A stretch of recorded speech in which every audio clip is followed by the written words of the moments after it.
Maria Santos wiped down the coffee counter for the third time that morning, her movements automatic after 18 months of working at the Pentagon's main cafeteria.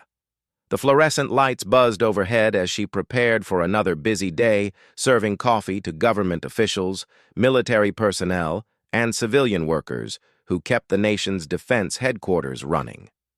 At 24, Maria had dreams that stretched far beyond this job.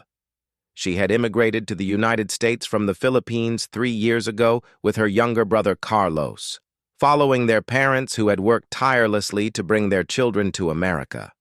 While her parents cleaned office buildings at night, Maria took this day job to help support the family and save money for college. Her real passion lay in nursing, but the tuition costs seemed impossible on her modest salary. The morning rush was always the same: officers in crisp uniforms, civilian analysts clutching briefcases, and support staff all seeking their caffeine fix before diving into classified meetings and strategic planning sessions. Maria had learned to read people quickly. Some wanted their coffee black and fast. Others preferred elaborate drinks that took precious minutes to prepare. She accommodated everyone with a smile, even when exhaustion weighed heavily on her shoulders from working double shifts. Today felt different somehow. There was an unusual energy in the air, whispers of an important delegation visiting from the Pacific Fleet. Maria noticed the increased security presence and the way staff members straightened their posture when certain individuals walked by. She had seen admirals before, distinguished men and women with stars on their shoulders and ribbons across their chests, but she rarely paid much attention to their faces. To her, they were just customers who wanted their coffee prepared correctly. Around 10 in the morning, Maria was restocking the pastry case when she heard her supervisor, Mrs. Henderson, calling for all available staff to help with a special service in Conference Room B. Apparently, a high-level meeting was about to begin, and they needed coffee service for 25 people. Maria grabbed a serving cart loaded with thermal carafes, cups, cream, and sugar, following 2 other staff members down the polished corridor. Conference Room B was impressive, with its mahogany table that could seat 30 people and walls lined with military portraits and strategic maps. As Maria began setting up the coffee station in the corner, she kept her head down and focused on her work. The room gradually filled with senior officers, their conversation a low murmur of technical terms and strategic discussions she couldn't fully understand. She was carefully arranging the cups when she heard footsteps approaching her station. Looking up briefly, she saw an older gentleman in a Navy uniform approaching. He was probably in his 60s, with gray hair and kind eyes behind wire-rimmed glasses. 4 stars gleamed on his shoulder boards, marking him as an admiral of considerable rank. "Excuse me, could I get some black coffee, please?" he asked politely. Maria nodded and reached for a cup, her hands steady despite the importance of the person she was serving. As she poured the coffee, she felt the Admiral watching her carefully. When she handed him the cup, their eyes met briefly, and she saw something she couldn't quite identify cross his face. Recognition? Confusion? She couldn't tell. "Thank you," he said, accepting the coffee. But instead of walking away, he remained standing there, studying her face with an intensity that made her uncomfortable. "Excuse me," he said quietly, his voice barely above a whisper. "What's your name?" Maria hesitated. It was unusual for high-ranking officials to ask for her name. Most barely acknowledged her presence. "Maria Santos, sir," she replied respectfully. The Admiral's cup rattled slightly against the saucer as his hands trembled. The color drained from his face, and he took a step backward, nearly bumping into a chair. Other officers in the room began to notice the Admiral's strange behavior. "Santos," he repeated, his voice now carrying across the quiet room. "Maria Santos from the Philippines?" Maria nodded, increasingly puzzled by the Admiral's reaction. How could he possibly know where she was from? She had never seen this man before in her life, she was certain of it. The Admiral set his coffee cup down on the table with shaking hands. The room had grown completely silent now, with every eye turned toward the strange interaction taking place in the corner. Maria felt heat rising in her cheeks as she became the center of attention in a room full of the most powerful military leaders in the country. "My God," the Admiral whispered, loud enough for others to hear. "It can't be, after all these years." Maria stood frozen, the coffee pot still in her hands, completely bewildered by what was happening. She had simply been doing her job, serving coffee as she did every day, and now this Admiral was looking at her as if he had seen a ghost. The silence in the room was deafening, broken only by the quiet hum of the air conditioning system. The Admiral's aide, a younger officer with commander's stripes, stepped forward with concern. "Sir, are you all right? Do you need to sit down?" But the Admiral raised his hand, never taking his eyes off Maria. "Where are your parents?" he asked urgently. "Are Roberto and Elena Santos your parents?" Maria's world tilted. How could this stranger know her parents' names? Her grip on the coffee pot tightened as a wave of dizziness washed over her. "Yes, sir," she managed to say. "How do you know them?" The Admiral closed his eyes for a moment, taking a deep breath before opening them again. When he spoke, his voice carried the weight of decades of buried emotion. "Because 30 years ago, your father saved my life." The conference room remained frozen in stunned silence as Admiral William Hayes struggled to compose himself. Maria felt as if the ground beneath her feet had shifted, and she gripped the edge of the coffee cart to steady herself.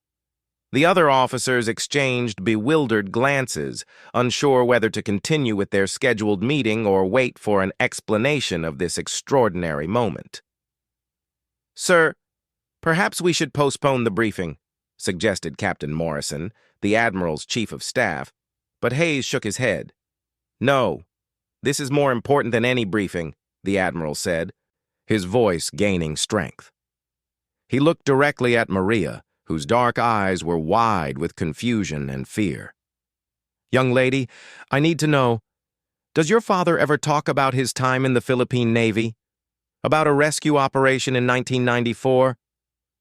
Maria's mind raced back to the few stories her father had shared about his military service.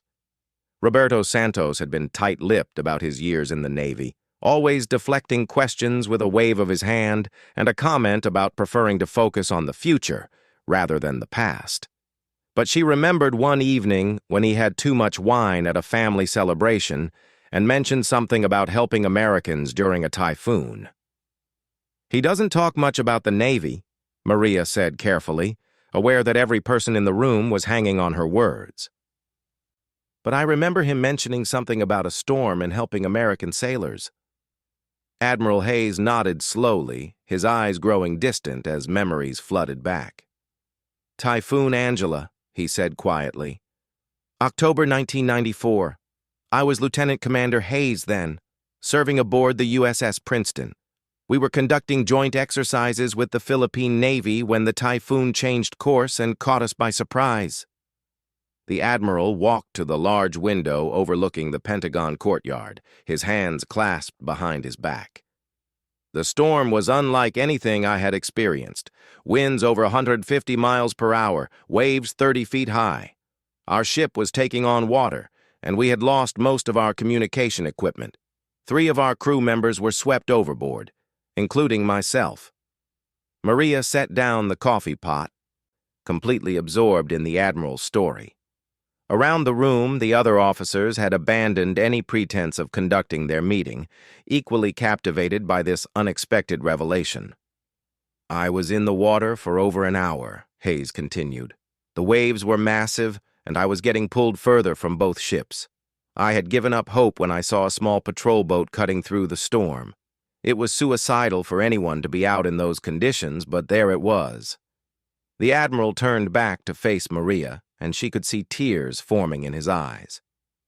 "Your father was the coxswain of that boat, Petty Officer Roberto Santos of the Philippine Navy." He and his crew risked their lives to pull me and 2 other American sailors from the water. If they hadn't found us when they did, we would have drowned." Maria felt her knees go weak. Her father, the quiet man who cleaned offices at night and never spoke of his military service, had saved the life of an American admiral. She thought about all the times she had watched her father come home exhausted from his cleaning job, how he had worked extra shifts to help pay for her brother's school supplies, how he had never complained despite the menial work he did to support his family. After the storm passed, Admiral Hayes continued, "I tried to find your father to thank him properly, but the chaos was enormous. Ships were scattered, communication was down, and by the time everything was sorted out, his unit had been reassigned. I spent months trying to track him down, but the Philippine Navy's records from that time were incomplete due to the storm damage." Captain Morrison spoke up from his seat at the conference table. "Sir, you never mentioned this before." "It's haunted me for 30 years, Hayes admitted. "That man saved my life, and I never got to properly thank him or his crew. I've thought about Roberto Santos countless times over the decades. I even hired private investigators a few years after I made Admiral, but they couldn't locate him. I assumed he had stayed in the Philippines." Maria wiped tears from her eyes, finally understanding why her father sometimes stared out the window with such a distant expression. "He brought us here for a better life," she said softly.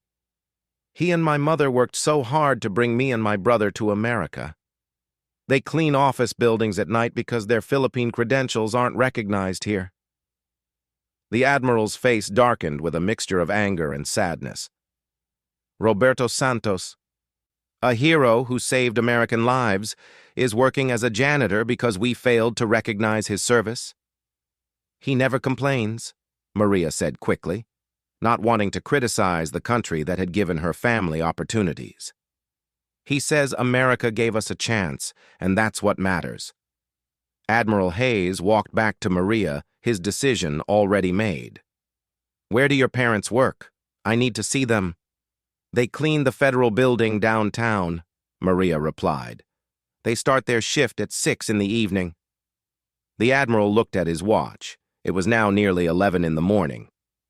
"Captain Morrison, cancel all my appointments for today and get me a car." "Sir, you have the Joint Chiefs meeting at 2, Morrison protested. "The Joint Chiefs can wait. This is more important." Hayes turned back to Maria. "Would you be willing to take me to see your parents?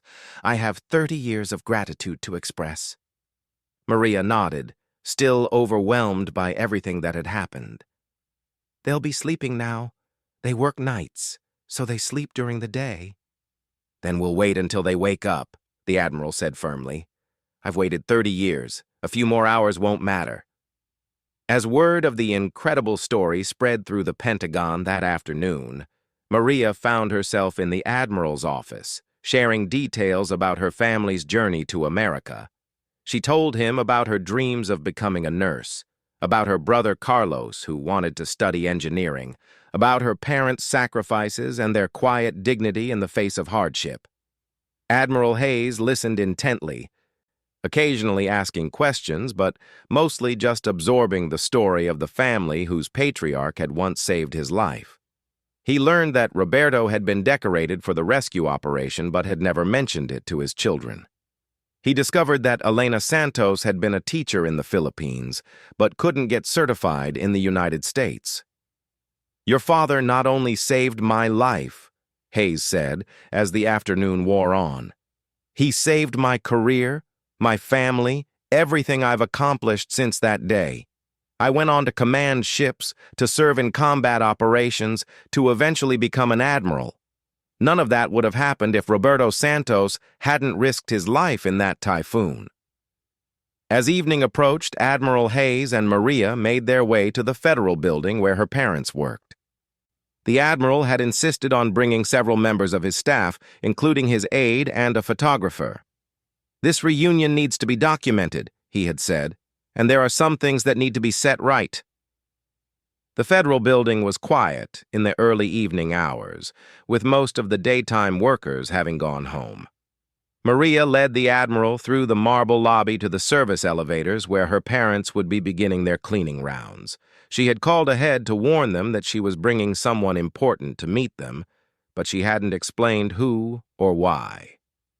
As they rode the elevator to the 15th floor where her parents always started their shift, Admiral Hayes straightened his uniform and took a deep breath. After 3 decades, he was finally going to meet the man who had saved his life and changed the course of his entire future. The elevator doors opened on the 15th floor of the Federal Building, revealing a long corridor lined with office doors and the familiar smell of cleaning supplies. Admiral Hayes followed Maria down the hallway, his heart pounding with anticipation and nerves. After 30 years, he was about to come face to face with the man who had saved his life during Typhoon Angela. They found Roberto and Elena Santos in a large corner office, methodically cleaning desks and emptying trash cans. Roberto looked up as his daughter entered, his weathered face breaking into a smile before registering confusion at the sight of the uniformed Admiral behind her. "Papa, Mama," Maria said softly in English, then switched to Tagalog to explain quickly that she had brought someone very important to meet them. Roberto Santos was a small man in his 60s, with calloused hands and kind eyes that reflected years of hard work and quiet dignity. He wore the uniform of the cleaning company, a simple blue shirt and dark pants, but something in his posture still hinted at his military background. Elena stood beside him, a gentle woman with graying hair pulled back in a practical bun, her face showing both curiosity and concern at this unexpected visit. Admiral Hayes stepped forward, and for a moment, the two men simply looked at each other. Despite the decades that had passed, Hayes could see traces of the young sailor who had pulled him from the churning waters of the South China Sea. "Petty Officer Santos," Hayes said formally, then extended his hand. "I'm Admiral William Hayes, United States Navy." Roberto's eyes widened in recognition, not of the person, but of the name. His hand trembled slightly as he reached out to shake the Admiral's hand. "You are the Lieutenant Commander," he said in accented English, "from the storm." "You remember," Hayes said, his voice thick with emotion. "I never forget," Roberto replied simply. "You were very young then. We pulled you from the water during Typhoon Angela." Elena gasped, covering her mouth with her hands as she realized what was happening. Maria moved to stand beside her mother, putting an arm around her shoulders as they watched this extraordinary reunion unfold. "Mr. Santos," Admiral Hayes said, "I have spent 30 years trying to find you. You saved my life that day, and I never got the chance to thank you properly." Roberto looked uncomfortable with the praise, shifting his weight from one foot to the other. "We were just doing our duty," he said. "You would have done the same." "No," Hayes said firmly. "What you did went far beyond duty. You and your crew risked your lives in impossible conditions to save American sailors you had never met. Your boat could have been destroyed in those waves, but you came anyway." The Admiral reached into his jacket and pulled out a folder he had been carrying. "I've done some research since this morning. I found the records of that rescue operation. You were awarded the Philippine Navy Cross for extraordinary heroism, but you never told your children about it." Maria looked at her father with new eyes. Seeing him not as the quiet janitor who worked nights to support his family, but as the hero he had always been. "Papa, why didn't you ever tell us?" Roberto shrugged, his humility evident. "The past is the past. I came to America to give you and Carlos a better future, not to talk about old days." Admiral Hayes opened the folder and pulled out several documents. "Mr. Santos, because of what you did that day, I lived to serve my country for 30 more years. I commanded ships, led sailors in combat, and eventually became an admiral. I got to see my children grow up, watch them graduate college, walk my daughter down the aisle at her wedding. All of that happened because you were brave enough to launch a boat in a typhoon." Elena began to cry quietly. overwhelmed by the magnitude of what her husband had done and what it had meant to this American family.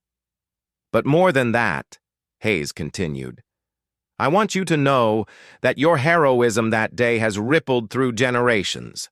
I've mentored dozens of young officers over the years, and I've always told them that courage isn't the absence of fear, but acting in spite of it. You taught me that lesson in the middle of a typhoon. The Admiral pulled out another document from the folder. Mr. Santos, Mrs. Santos, I've taken the liberty of making some arrangements. Tomorrow you have appointments at the Immigration Services Office to begin the process of applying for special recognition as someone who provided extraordinary service to American military personnel. This should help with employment opportunities and recognition of your credentials. Roberto protested immediately. Admiral, this is not necessary. We don't want anything. It's not about what you want, Hayes said gently but firmly. It's about what's right. Maria told me you're both working cleaning jobs despite your qualifications. You were a decorated naval officer and Mrs. Santos was a teacher. That's not right. Elena spoke up for the first time, her English careful but clear. We are grateful for everything America has given us. Our children have opportunities here they could never have in Philippines. And they'll have even more opportunities now, Hayes said. He turned to Maria. Young lady, I understand you want to study nursing. Maria nodded, suddenly shy. Yes, sir. But the tuition is very expensive. Not anymore, Hayes said with a smile. The Navy has scholarship programs for children of foreign military personnel who have provided exceptional service to American forces. I've already started the paperwork. If you qualify academically, which I'm sure you will, your nursing school will be fully funded. Maria stared at him in shock. Sir, I can't accept that. You can and you will, Hayes said. Your father gave me my life back. The least I can do is help give you yours. He turned to Roberto again. I also want to arrange for you to receive the recognition you deserve from the United States military. What you did has never been properly acknowledged by our government. Over the next hour, Admiral Hayes shared stories of his career, showing the Santos family photos of the ships he had commanded and the ceremonies he had attended. He talked about his children and grandchildren, emphasizing over and over how none of it would have been possible without Roberto's courage. I want you to meet my family, Hayes said as the evening drew to a close. My wife Margaret has been hearing about Roberto Santos for 30 years. She calls you my guardian angel. Roberto smiled at this, finally beginning to accept the magnitude of what his actions had meant. I would be honored to meet your family, Admiral. And I want you to come to the Pentagon as my guest next week, Hayes continued. There's going to be a ceremony and some people who need to hear your story. As they prepared to leave, Admiral Hayes pulled Roberto aside for a private word. I need you to understand something, he said quietly. You didn't just save one life that day. You saved everyone I've been able to help in my career, every sailor I've mentored, every mission I've led. Your courage has echoed through 30 years of American naval service. Roberto nodded, tears in his eyes. I am glad you lived a good life, Admiral. That is all the thanks I ever needed. The two men embraced, and Hayes whispered, Thank you, my friend. Thank you for giving me 30 years I never should have had. 3 months later, Maria Santos began her freshman year at Georgetown University's nursing program on a full scholarship. Her brother Carlos had been accepted to the Naval Academy with Admiral Hayes's recommendation. Roberto Santos had been hired as a civilian contractor with the Navy, helping to train rescue operations, while Elena had found a position as a teacher's aide while working to get her certification. But more than the practical changes, the Santos family had discovered something invaluable, that quiet heroism, performed without expectation of recognition or reward, has the power to change lives in ways that ripple forward through generations. And Admiral William Hayes had finally been able to say the words that had been waiting in his heart for 30 years. Thank you for saving my life. The coffee shop at the Pentagon still served hundreds of customers each day, but now it had a new manager, someone who understood that you never know whose life you might change with a simple act of service, kindness, or courage.